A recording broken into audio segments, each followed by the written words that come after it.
Attirer les jeunes et lutter contre la désertification. Essayez-vous si ça marche avec la télécommande, si vous avez un bon fluide.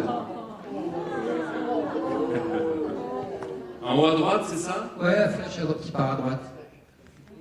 Ah, Je sais pas, bon. non, moi non plus. Pas en haut, hein. Non, c'est pas ça. Voilà, attirer les jeunes. Bon, donc je garde la télécommande. Vous gardez la télécommande. Donc le but, c'est de rendre le territoire un peu sexy, quoi. Parce que les jeunes, il faut qu'ils s'installent sur un territoire sexy. Alors j'aime bien utiliser ce mot parce que je trouve que ça s'adapte bien.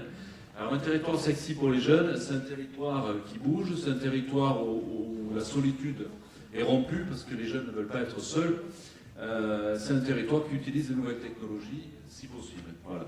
Donc les résultats sont pas trop mauvais. On a réussi à avoir 5 jeunes médecins qui se sont installés, généralistes, un kiné, on a eu un pédiatre, un psychiatre. Alors là, le psychiatre, c'est quasiment... C'est historique, un psychiatre qui s'installe, voilà.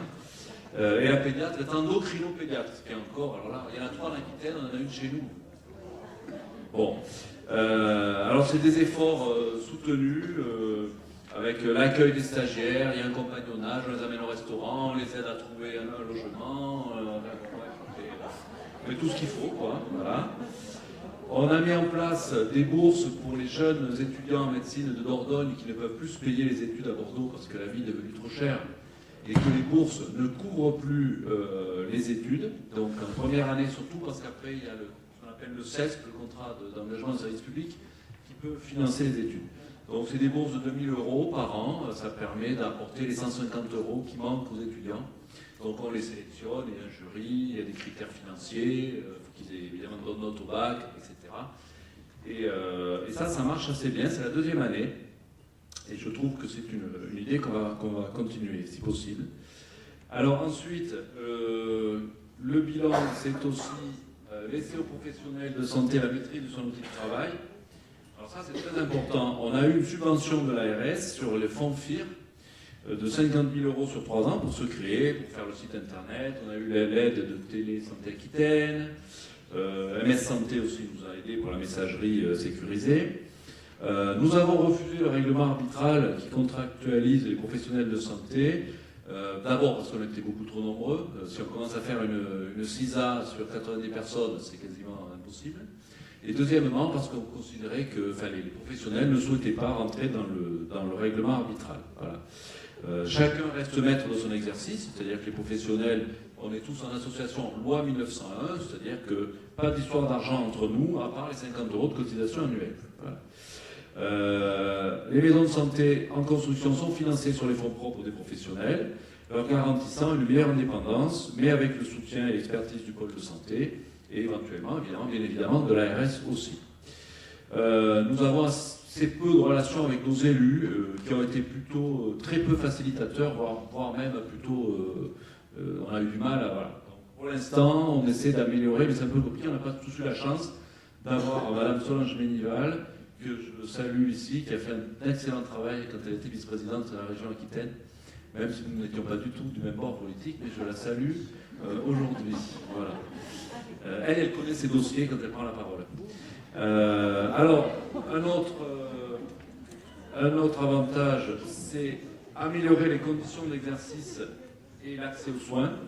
Alors, on a signé des conventions avec un certain nombre de partenaires, donc Centre hospitalier, Clinique Pasteur, Institut médico-éducatif, en particulier, mais certaines associations, avec l'ADI aussi, donc l'agence... merci, voilà, qui est basée à Bordeaux. On est en train de mettre en place l'outil PACO, qui commence à fonctionner, là, sur le territoire. On a lancé avec les pharmaciens une expérimentation de la dématérialisation des ordonnances, qui est en cours avec sesoigner.fr, qui est une jeune start-up qui se développe, qui, grâce à la région Aquitaine, vient tester chez nous la e-ordonnance. Voilà.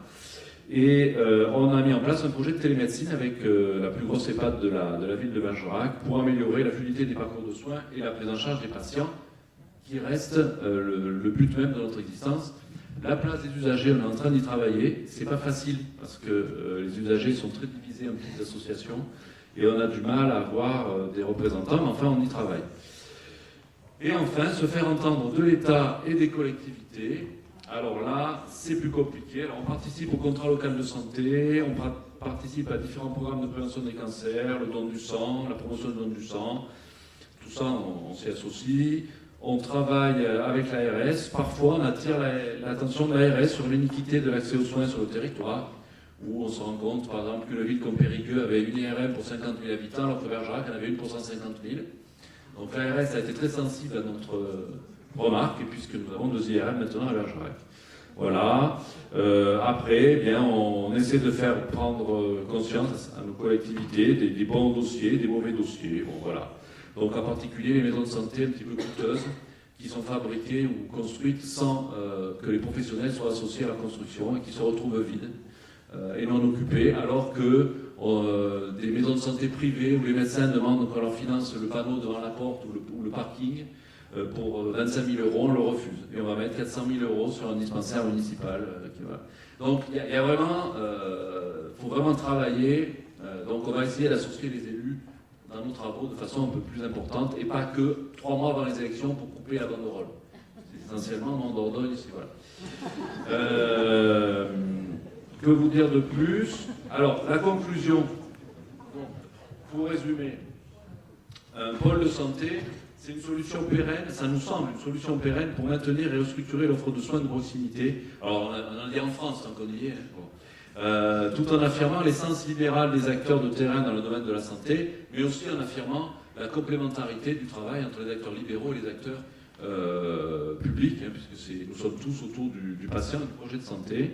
Alors, depuis février 2017, les pôles de santé n'existent plus, donc nous n'existons plus officiellement. Notre association existe, et nous sommes communauté professionnelle territoriale de santé, et nous travaillons avec la Dordogne à la rédaction du contrat territorial, donc on est en plein dedans aujourd'hui. Donc voilà ce que nous pouvons vous dire. Si vous avez des questions, on est à votre disposition. Merci beaucoup. Bravo.